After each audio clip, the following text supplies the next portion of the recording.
స్వచ్ఛమైన నాణ్యమైన గౌదర్పార్ పూజా ఉత్పత్తులు www.gaudarpar.com ద్వారా ఆన్లైన్ లో ఆర్డర్ చేయండి. మీ ఇంటిని దేవాలయంగా మార్చుకోండి.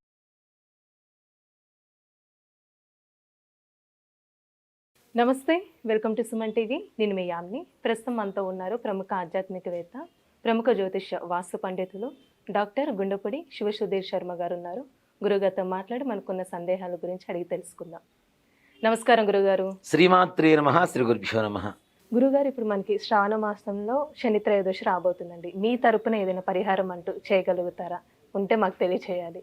తప్పనిసరిగా అమ్మ, సర్వే జనా సుఖినో భవంతు అనేటువంటి సంకల్పంతో మనం ముందుకు వెళ్తూ ఉంటాం కాబట్టి ఆగస్టు 17వ తారీఖు ఏదైతే ఉందో పౌర్ణమి ముందు వచ్చేటువంటి శని త్రయోదశి, ఆ రోజున మన హనుమత్ ప్రచింగర వారాహ యజ్ఞస్త్రీ స్థలంలో శనీశ్వర మూలమంత్ర జపం, తర్వాత తిల హవనం అంటే నువ్వులతో శనీశ్వర హవనం చేసి శనీశ్వరుడికి తైలాభిషేకం చేసి గోత్రనామాలతో చేద్దాం అనేటువంటి ఒక సంకల్పం అయితే జరుగుతుంది.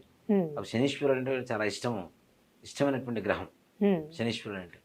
కాబట్టి ఆయనకి మూలమంత్ర జపం, హోమం, తర్వాత తైలాభిషేకం చేద్దాం అనేటువంటి సంకల్పంతో ముందుకు వెళ్తున్నాం.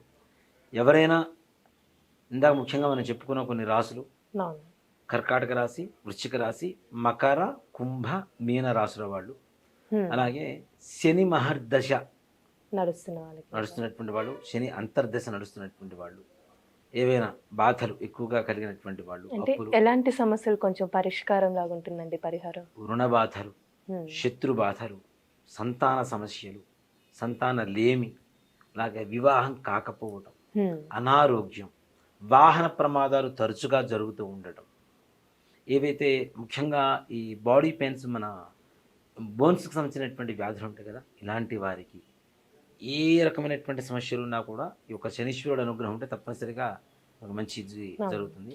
వ్యాపారం చేసేటువంటి వాళ్ళకి ఎక్కువగా నరఘోష కలుగుతున్నటువంటి వాళ్ళు, వీళ్ళందరికీ కూడాను ఈ శనీశ్వర జప హోమ తైలాభిషేక కార్యక్రమంలో పాల్గొంటే తప్పనిసరిగా శనీశ్వరుడి అనుగ్రహం కలిగి వారికి ఉండేటువంటి సకల బాధ నివారణ కలుగుతుంది. అంటే హోమం అనేది ఎక్కడ చేయడం జరుగుతుందండి? మన హనుమత్ ప్రచింగర వారాహ యజ్ఞస్థలి చైతన్యపురి కొత్తపేటలో ఉంది కదా, ఫణిగిరి కాలనీలో ఆ యజ్ఞస్థలిలోనే హోమం చేస్తాం. అంటే సమయం అంటూ ఏమైనా ఉందండి?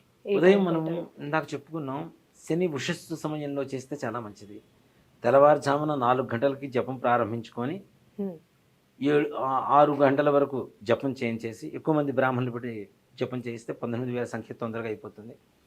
6 to 7:30 వరకు హోమం, తదుపరి తైలాభిషేకం. అంటే 4 to 9, 4 గంటల నుంచి 9 గంటల వరకు ఈ కార్యక్రమం జరుగుతుంది.